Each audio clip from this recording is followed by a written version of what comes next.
नमस्कार साथीहरू, आउनुहोस् आजको यस भिडियोमा जीवनमा सफल बन्नका लागि चाहिने 5वटा टिप्सहरूको बारेमा कुरा गरौँ, जुन संसारका धेरै सफल मानिसहरूले अपनाएका छन्।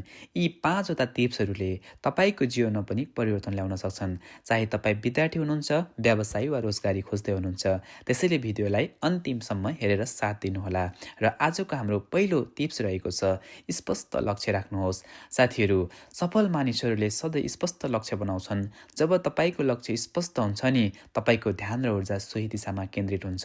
एलन मस्कले आफ्नो जीवनको सुरुवातदेखि नै अन्तरिक्षमा पुग्ने सपना देखेका थिए। त्यो सपना स्पष्ट थियो, त्यसैले उनले स्पेस एक्स स्थापना गरेर अहिले अन्तरिक्ष उद्योगको नेतृत्व गरिरहेका छन्। हो साथीहरू, सफल बन्नको लागि सर्वप्रथम त हाम्रो लक्ष्य स्पष्ट हुनुपर्दछ। समयको मूल्य बुझ्नुहोस्। हो साथीहरू, हामी सबैसँग दिनको 24 घण्टा नै हुने गर्दछ, तर सफल व्यक्तिहरू समयको सही व्यवस्थापन गर्न जान्दछन्। समय खेर फाल्नु भनेको आफ्नो लक्ष्यलाई टाढा बनाउनु हो।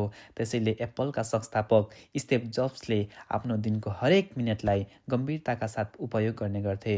उनी भन्थे, focus is about saying no. त्यसैले आज उनी सफल छन् र सारा संसारले उनको सफलताको गुणगान गाएका छन्।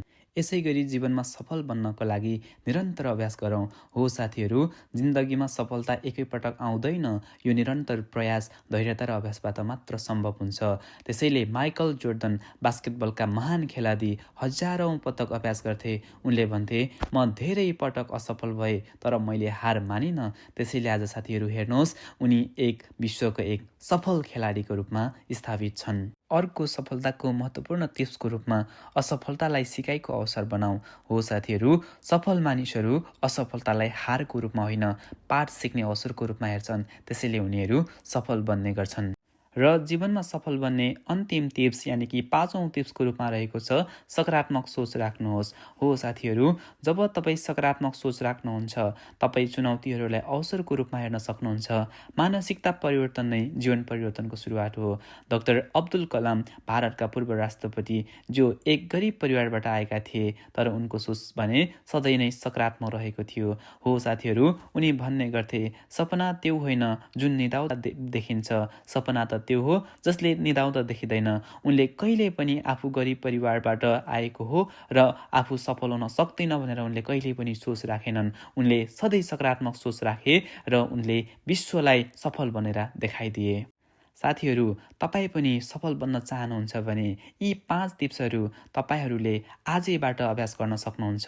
लक्ष्य निर्धारण, समयको सदुपयोग, निरन्तर अभ्यास र असफलतालाई अवसरको रूपमा लिने र सकारात्मक सोच राख्ने। तपाईँ यी 5वटा टिप्सहरूमध्ये कुन टिप्सबाट प्रेरित हुनुभयो कमेन्टमा लेख्नुहोस्। भिडियो मन परेमा लाइक, सेयर र सब्सक्राइब गर्न नबिर्सिनुहोला। अर्को भिडियोमा फेरि भेटौँला। धन्यवाद।